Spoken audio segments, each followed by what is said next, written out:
Good evening, everyone. My name is Ian Gallinson, and I'm the editing manager for this capstone team. And tonight, I'm excited to brief you all on how our team developed a business optimization strategy for Seaside sustainability.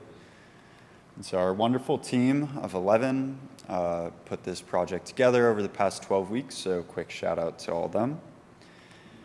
And tonight, I'm just going to be going over a little bit about our project background, our scope, our task analyses and recommendations, and as well as our conclusion and future implications. Sustainability starts from the ground up. Seaside Sustainability is a Massachusetts-based nonprofit founded back in 2016 by former educator Eric Maggers. Its mission is to spread sustainability education to support the world's oceans and waterways. And whilst marine sustainability is its bread and butter, Seaside focuses a lot on education action across all of its work. Its educational initiatives focus particularly on youth, communities, and schools, where the merits of a sustainability education will foster the future leaders in the face of a changing climate. In the coming years, Seaside aims to boost one of its 6 pillars that you'll see at the bottom here in particular, that being sustainability consulting. Seaside provides its consultative services to schools ranging in scope, K through 12, higher education, religious affiliates, and so on. And this became the main scope of our project. So again, just a little bit about what I'll be talking to you tonight. We're going to first go through and identify key challenges and opportunities related to sustainability adoption in schools. We're going to talk about how we helped optimize Seaside's internal operations, and then we're going to go into a little bit about how we sought to develop and expand marketing strategy for Seaside. And for the sake of time tonight, I'm only going to have time to talk about a few of the recommendations, so let's get right into it. So our first task was to help analyze and provide recommendations for Seaside's self-assessment form, which is essentially a diagnostic evaluation that Seaside provides its clients in order to begin its consultation process. We looked at a few completed forms from past clients and interviewed 2 different clients of Seaside's to help provide recommendations on Seaside's overall client engagement process. We found that clear instruction and step-by-step guidance are crucial if Seaside's clients are going to be evaluating and reporting their own sustainability metrics, even if high level. Additionally, in an electronic survey we sent out, we found that all but two of the schools in our survey indicated that sustainability expertise was a challenge when adopting new initiatives. 63% of these actually said it was a major challenge. So a more instructive self-assessment form can not only provide Seaside the information it needs to provide start its consultations, but it can also be an educational resource in and of itself. Staff, faculty, and student champions can then collaborate to fill these forms out, thereby distributing responsibility and increasing shared learning. We are also tasked with identifying major motivations and roadblocks as they pertain to adopting sustainability initiatives. We interviewed representatives from 17 different schools and surveyed another 24 in order to achieve this goal. And we found that, 1, sustainability initiatives are resoundingly more successful with high student participation rate, and that also faculty and staff bandwidth are often working at a deficit to begin with. These 2 findings, though, combined, present an opportunity. By forming alliances with faculty and students, schools can maintain high student participation rate through faculty oversight while also distributing leadership to the students themselves. Additionally, all of the schools in our electronic survey indicated that improved school curriculums are vital to increasing sustainability awareness. As all but 2 of these same schools indicated that competing administrative priorities often got in the way of sustainability initiatives, why not bring green practices into the new faculty hiring process? With sustainability in the job description, there's less room to brush it aside in the classroom. This chart is taken directly from our electronic survey, and on the y-axis, we can see priority areas that schools have indicated in regards to their sustainability efforts. At the top of the list, we see environmental science literacy education. So what we can see from that is that the ambition to make change, to affect sustainable change, is already there, and now it's just a matter of taking the next step from the ground up. So it is important to note at this point that new sustainable initiatives do often come with an added price tag. Contracting a consulting service like Seaside does cost an additional fee, and as all but three of our survey respondents indicated that budgetary restrictions were an issue, in addition to the fact that Seaside itself is very nascent in the consulting space, part of our project scope became identifying key funding pathways to allow Seaside to provide its services to more schools, especially those with lower levels of funding. In total, we identified 59 different grants that schools can apply to increase their allowable spending for these initiatives. 29% of our survey respondents indicated having received Department of Education grant funding in the past 3 years. 38% of the schools, though, hadn't received any grant funding of any sort in that same time span. And though we did identify 4 Department of Education grants to use, the pool is much deeper. 32 of the 59 grants are from private philanthropies and foundations. The only 1 school out of the 24 we surveyed indicated having received any of this type of funding. Seaside should therefore not only provide this valuable information to its clients about these grants, but it should also help walk them through the application process to facilitate and streamline the access to funding. Seaside can also apply to some of the grants we identified itself, allowing it to take on more pro bono work for schools with limited resources. And now, last but not least, we also sought to elevate marketing and consulting services to promote new business growth at Seaside. Again, as Seaside is a nascent organization in consulting space, a strong digital presence is essential for client discovery. Additionally, as many of you, I'm sure, are aware, our findings showed that for youth and millennials, a strong digital presence is especially important. And a school-focused organization like Seaside should not rule out client acquisition through active students. And additionally, to kind of meet more targets in the field, we identified 3 Green School conferences, both regional and national, that Seaside can attend and speak at in order to network. And then finally, to streamline consulting operations, an introductory meeting is an essential part of the consulting process when attracting and maintaining clients. Creating a suite of multimedia promotional materials that voice Seaside's services and values is an essential step towards maintaining a client base. So we did just that. Included in our final deliverables to Seaside is a marketing toolkit slide deck that you'll see here, a series of promotional and effective one-liners, and a promotional video, all for Seaside's use. So, over the past 12 weeks, we developed a series of both public and, as I said, private deliverables for Seaside's own use.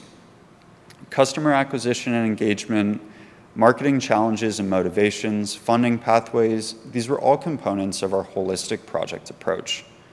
In our final report, we offered 22 evidence-based actionable recommendations spread across 8 key challenge points that we identified. We also devised a series of 6 key performance indicators that Seaside can use to measure or to record its progress and growth. And through these deliverables, we believe that Seaside is well positioned to grow its consulting arm and to help fill a critical gap in school sustainability education. Also, through our research, we unearthed several overarching themes related to the future of sustainability management. In particular, we identified systemic issues around equity, access, and funding to sustainability education in schools. We also noticed the relative scarcity of sustainability education across the US in general.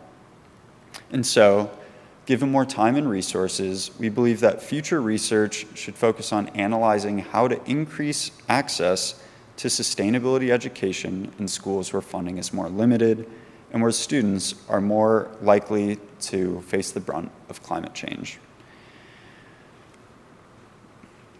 As youth most generally are most at risk of suffering climate change's most devastating impacts, early access to sustainability education is critical to ensure that these students are well equipped to adapt to an uncertain future.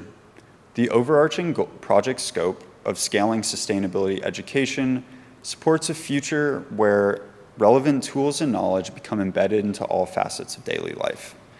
These impacts will fuel the talented future professionals whose innovations will support and promote sustainable communities in the face of a changing climate. Thank you.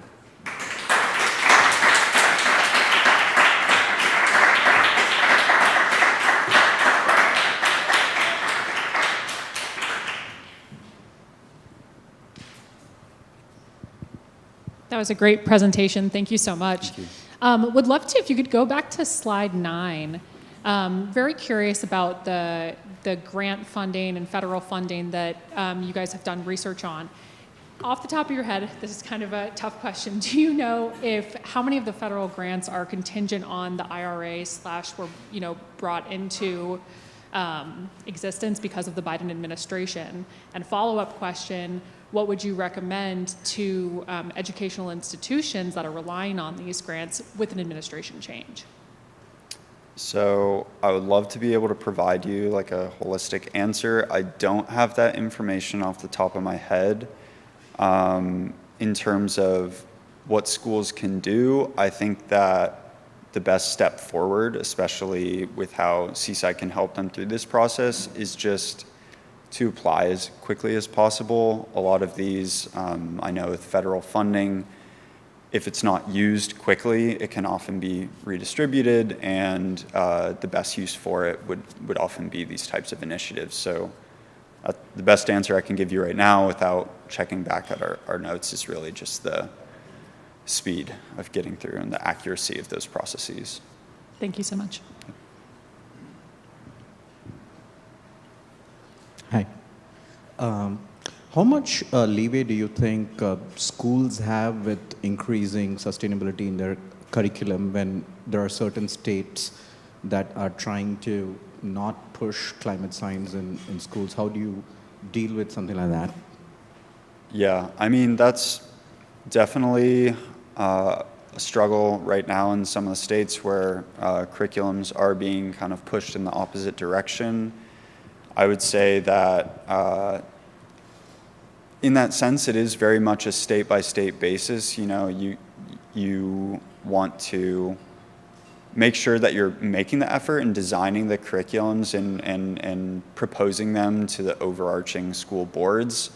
And I think in some states, especially like Massachusetts, where Seaside is based, that's much easier to do. And integrating those is more a matter of just the school internally designing those curriculums, bringing more, green educational units into the classroom and science classes, whatnot. As far as the schools or the states where it's more of a problem, then it does become more of a, you have to work to try and get it through the kind of more governmental process, but I don't have a perfect answer for you. Yeah, great presentation. I'm wondering if in the research at all you guys uncovered any ROI metrics on sustainability education, does educating young kids make a difference? Are there any case studies that you guys came across? And what's the return on that? I mean, obviously 18 years until they start voting, but Yep. I mean, anything shorter?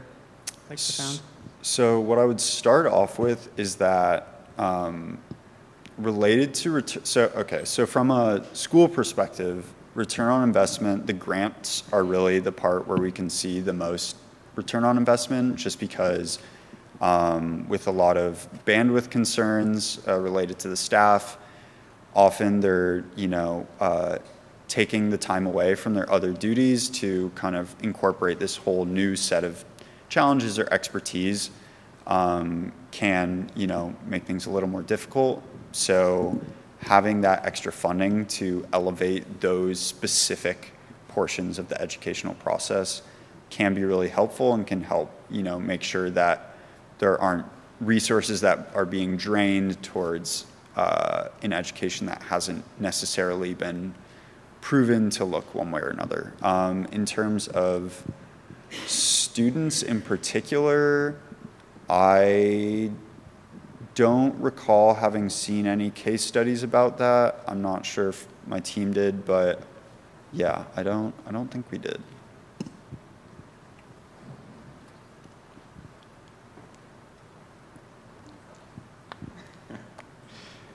Great presentation. It's something that I mentioned last time. There's a bunch of educators in my family, and I even was a substitute teacher. And so I've seen, and I live in Texas, like in the suburbs, so I've seen the lack of sustainable education that just simply doesn't exist, K through 12. And then I think it's unfortunately, a financial educational aspect, because when I ask my nephews, some of them go to private schools, they completely know about solar and like electric cars, and it's really fascinating at an early age, like some wealthier schools that are able to advance the curriculum because perhaps they have the funding or progressive values for it. And then in the public school spectrum, on a wider net across the country, we just don't see that.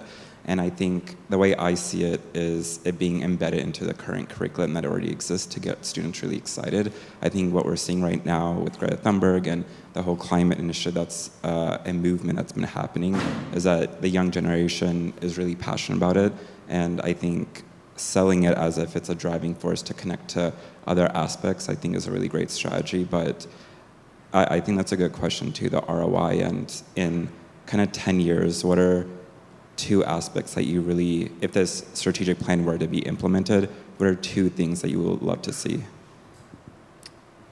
Two things I would love to see. Well, I do believe that, we hear so much about kind of the green workforce and the green economy expanding, especially, in the US, like looking just, locally in this country. I think we're seeing that workforce expand so much, and it's going to continue as more solutions are kind of required to mitigate, the onslaught of the climate crisis.